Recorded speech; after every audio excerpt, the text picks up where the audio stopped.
Gênesis capítulo 16. Ora, Sarai, mulher de Abraão, não lhe dava filhos, e ele tinha uma serva egípcia, cujo nome era Agar. E disse Sarai a Abraão: Eis que o Senhor me tem impedido de dar à luz. Toma, pois, a minha serva, porventura terei filhos dela. E ouviu Abraão a voz de Sarai. Podemos ver aqui a impaciência de Sara, mostrando um coração que prefere tudo e qualquer coisa a ter que esperar com paciência e resignação pela promessa do Senhor.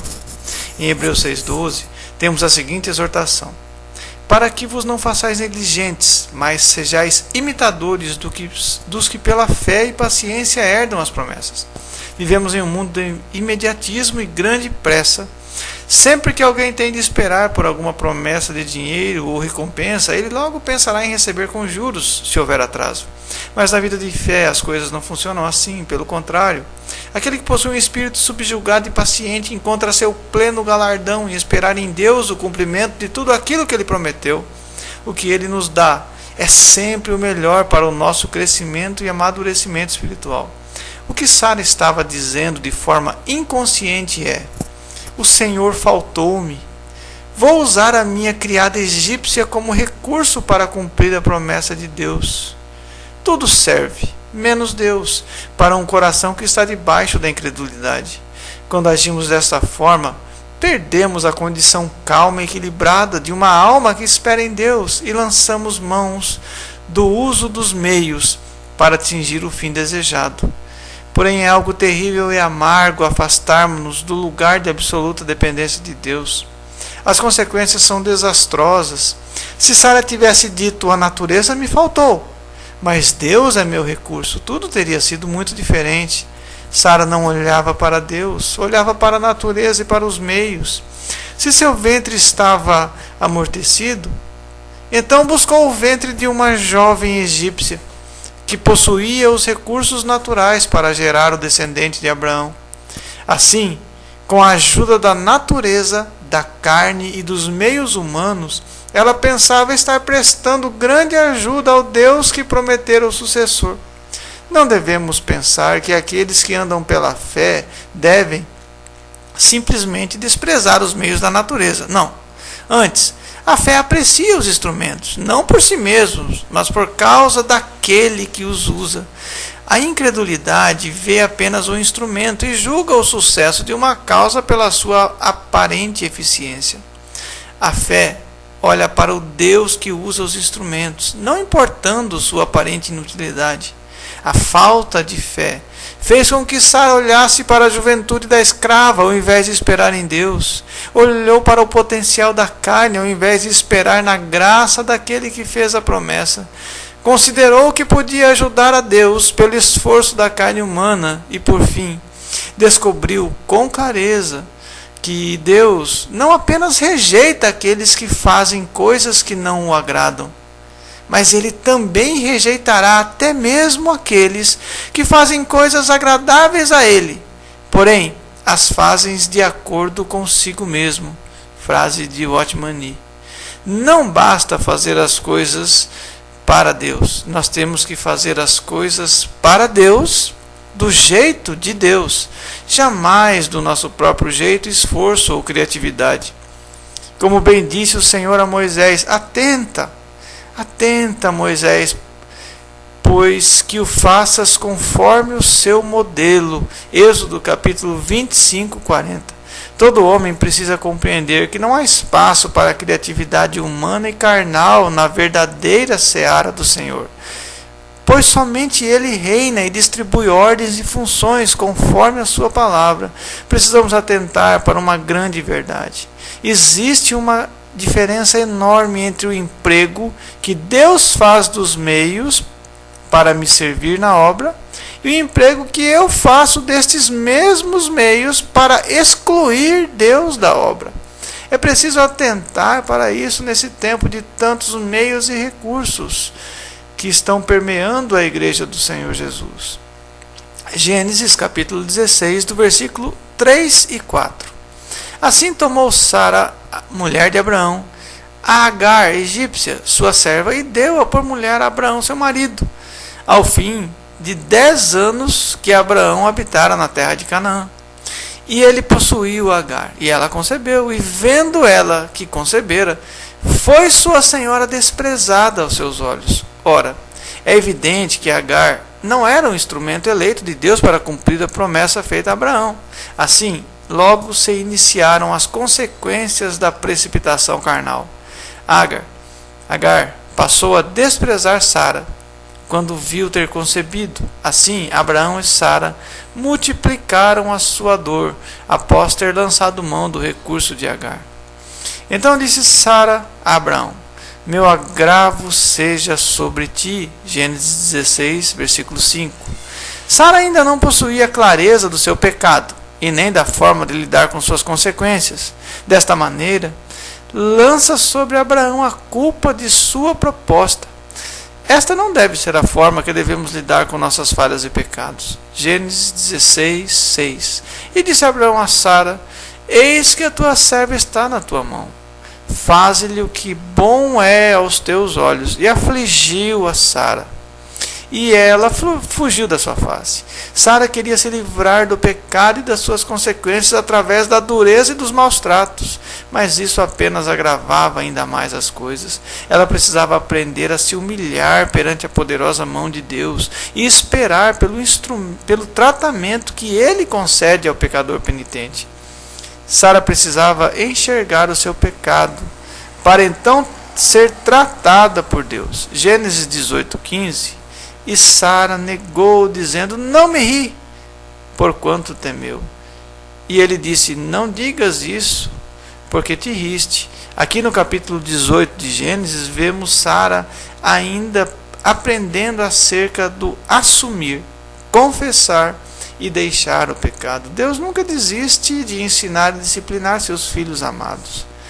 Aqui podemos ver em Gênesis 16, versículos 7 a 12, que o anjo do Senhor encontra-se com Agar e diz a ela para se humilhar perante sua senhora, pois ambas estavam debaixo do tratamento de Deus e não seriam desamparadas pelo Senhor.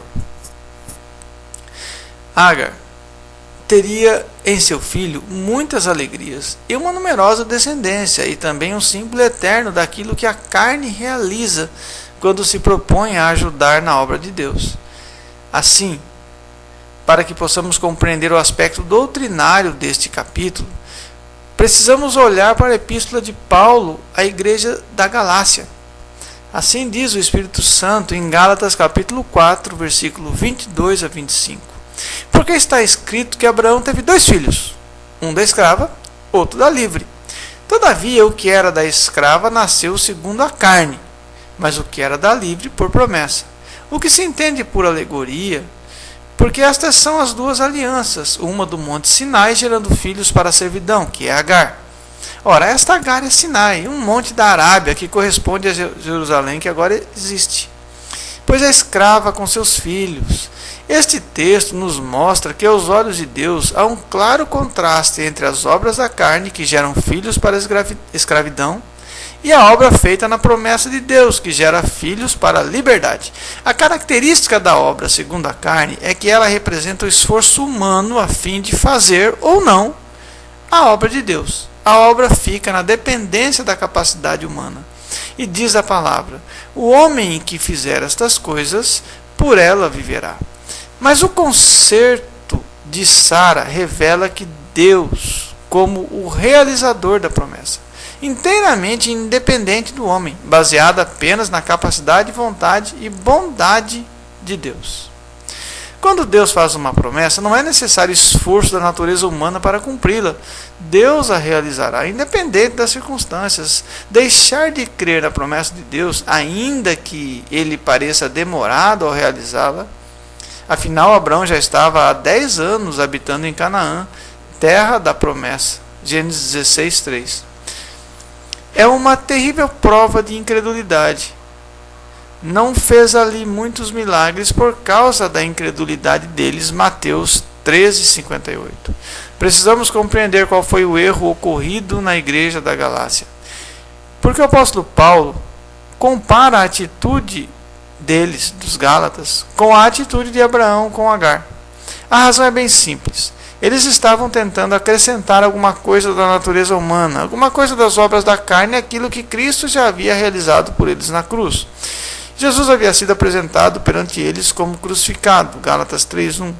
Isto era uma promessa divina, gloriosamente consumada. Cristo crucificado correspondia perfeitamente tanto às exigências de Deus como às necessidades do homem. Porém, os falsos mestres diziam: se não vos circuncidardes conforme o uso de Moisés, não podeis salvar-vos. Atos 15, versículo 1. Isto, como disse Paulo, era tornar Cristo sem nenhum efeito. Gálatas, capítulo 5, versículo 2. Cristo deve, no entanto, ser o único Salvador, ou não é Salvador em absoluto. Logo que alguém diz: se não fizerdes isto ou aquilo, não podeis salvar-vos, subverte e anula o Evangelho. Porque no Evangelho, Deus desce para salvar completamente o pecador perdido e culpado, sem que este tenha qualquer mérito ou capacidade de autoajudar-se. A salvação é perfeita e completamente consumada na graça e dependência da cruz. A carne humana em nada pode contribuir, mas Deus faz a obra completa na sua promessa e realização. Por isso, se alguém diz que tenho que praticar esta ou aquela obra da lei para ser salvo, rouba à cruz toda a sua glória.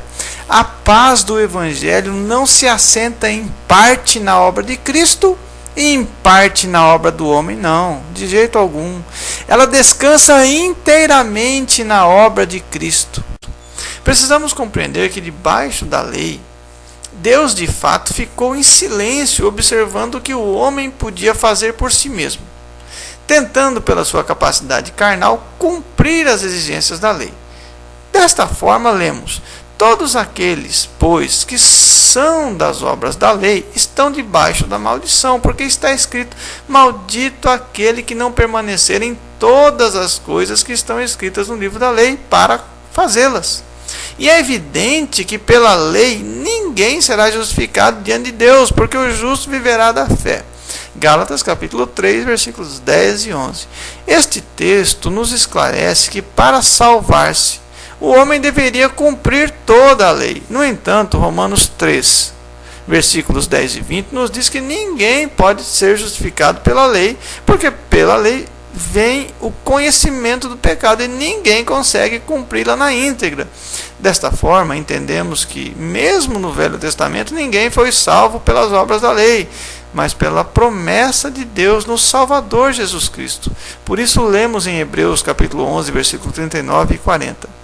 E todos estes, tendo tido testemunho pela fé, não alcançaram a promessa, provendo Deus alguma coisa melhor a nosso respeito, para que eles, sem nós, não fossem aperfeiçoados. Porque o precedente mandamento é abrogado por causa da sua fraqueza e inutilidade, pois a lei nenhuma coisa aperfeiçoou. E desta sorte é introduzida uma melhor esperança, pelo qual chegamos a Deus. Mas este Jesus, porque permanece eternamente, tem um sacerdócio perpétuo, portanto, pode também salvar perfeitamente os que por ele se chegam a Deus, vivendo sempre para interceder por eles. Hebreus capítulo 7, versículos 18, 19, 24. Sem as obras da lei, por quê? Dizendo: nova aliança envelheceu a primeira. Ora, o que foi tornado velho e se envelhece, perto está de acabar. Hebreus 8, 13. E por isso é mediador de um novo testamento, para que, intervindo a morte para a remissão das transgressões que havia debaixo do primeiro testamento, os chamados recebam a promessa da herança eterna. Hebreus 9, 15. Mesmo os santos do Antigo Testamento foram salvos pelo sacrifício de Jesus, que a todos aperfeiçoou, porque eles aguardavam também, pela fé, a consumação desta promessa de Deus. Precisamos compreender qual era então a heresia dos Gálatas, que levou Paulo a dizer: Cristo de nada vos aproveitará, vós, os que vos justificais pela lei, da graça tendes caído. Gálatas 5, 2 e 4. Parece que entre os Gálatas haviam novidades doutrinárias. Paulo diz: maravilho-me, quem vos fascinou? Receio de vós. Eu queria que fossem cortados aqueles que vos andam inquietando. Gálatas capítulo 1, versículo 6, capítulo 3, versículo 1, capítulo 4, versículo 11 e capítulo 5, versículo 12, respectivamente. Parece que haviam pessoas na igreja da Galácia que haviam recebido novas doutrinas e ensinos de anjos. Gálatas capítulo 1, versículo 6 a 8. Parece que esses novos ensinos diziam que o homem devia ajudar na salvação de Deus cumprindo preceitos da lei de Moisés, tais como abstinência de certos alimentos, 1 Timóteo 4:3, a guarda de dias e festas judaicas, Colossenses 2:16, e finalmente a circuncisão, característica do povo judeu, Gálatas 5:2. Todas essas coisas, não toqueis, não proves, não manuseis, as quais coisas todas perecem pelo uso, segundo os preceitos e doutrinas dos homens, as quais têm, na verdade, aparência de sabedoria e religiosidade, santidade, devoção voluntária, humildade e disciplina do corpo, mas não são de valor algum, senão para satisfação da carne. Colossenses capítulo 2, versículos de 21 a 23. Paulo se opõe terminantemente a esta mistura de lei com graça para a obtenção de uma suposta santidade superior. Ele diz: comei de tudo que se vende no açougue, 1 Coríntios 10, 25. E o Senhor Jesus ensina: porque não é o que entra pela boca que contamina o homem, e sim o que sai dela. Como seria fútil e legalista um cristão adotar leis dietéticas da Torá judaica e colocar-se debaixo de parte da lei, quando nem os judeus puderam cumpri-la em totalidade? Como disse Pedro: agora, pois, por que tentais a Deus, pondo sobre a serviço dos discípulos um jugo que nem nós, nem nossos pais podemos suportar? Atos capítulo 15, versículo 10.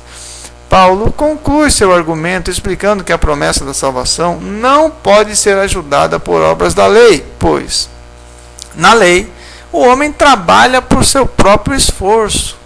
E se o homem tiver alguma coisa a ver com o assunto, Deus é colocado de lado. E se Deus é posto de parte, não pode haver salvação, pois é impossível que o homem possa operar a sua salvação por meio daquilo que prova ser ele uma criatura perdida. Pois a lei aponta a incapacidade do homem em obedecer à perfeição de Deus. Por outro lado, se a salvação é uma questão de graça, então deve ser tudo graça. Não pode ser metade graça, metade lei. Os dois concertos são perfeitamente distintos.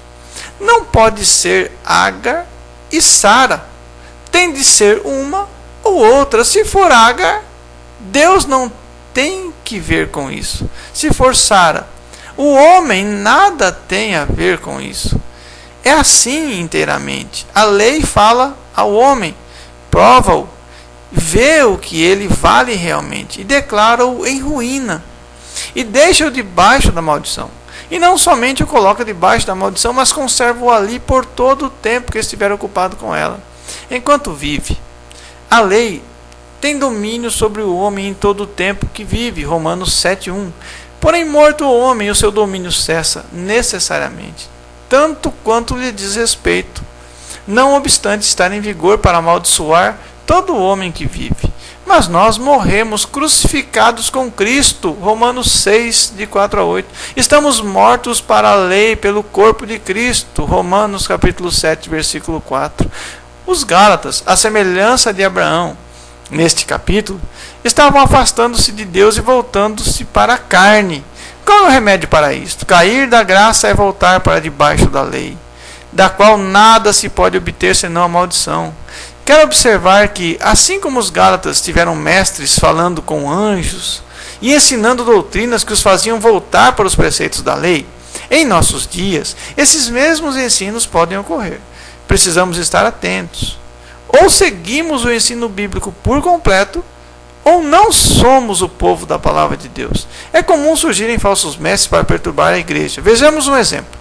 O Senhor Jesus disse acerca da sua vinda: mas daquele dia e hora ninguém sabe, nem os anjos que estão nos céus, nem o Filho, senão o Pai. Marcos 13, 32. Ele afirma que nem mesmo ele, Jesus, sabe o dia da sua parousia, ou seja, da sua volta à terra. O que nós diríamos se aparecesse um homem dizendo que sabe o dia da volta de Jesus? Um homem que diz saber mais do que o próprio Jesus.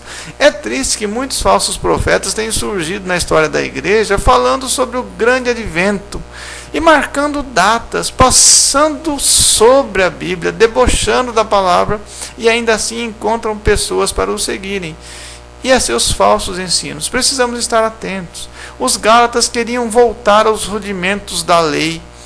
Eles tinham seus falsos mestres. E o apóstolo Paulo afirma com clareza e muita firmeza: separados estais de Cristo, vós os que vos justificais pela lei. Da graça tendes caído. Um pouco de fermento leveda toda a massa. Gálatas capítulo 5, versículos 4 e 9. Nem um pouco da falsa doutrina ou do fermento, mistura de lei com graça, pode ser admitido na igreja de Deus. Que o Senhor Jesus nos guarde de tamanha abominação. Gênesis, do capítulo 16, versículos 15 e 16. Agar deu à luz um filho a Abraão. Podemos ver que o filho da escrava, o filho da carne, não foi impedido de nascer. Ele também teve o seu lugar ao sol. Ele jamais fez parte da promessa da bênção de Abraão, da salvação para todos os povos, mas ele nasceu.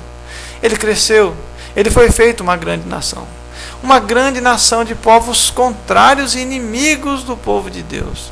Ele será homem feroz, e a sua mão será contra todos, e a mão de todos contra ele, e habitará diante da face de todos os seus irmãos. Gênesis 16, 12. Aqui, nesta profecia bíblica, entendemos que os descendentes de Ismael, árabes, filho da egípcia Agar, estarão sempre diante dos filhos de Sara, Israel, pois os árabes serão sempre inimigos, confrontando Israel através de guerras e perseguições, e também confrontando a igreja de Deus, que é a descendência espiritual de Abraão, através do islamismo, que é a religião que mais tem perseguido e matado os cristãos nos dias atuais. A grande questão é: e quanto a nós? Somos descendentes de Sara ou de Agar? Somos da lei ou somos da graça? Que esta dúvida jamais sobrecarregue os nossos corações, fazendo-nos cair do favor imerecido e maravilhoso de nosso Deus. Amém.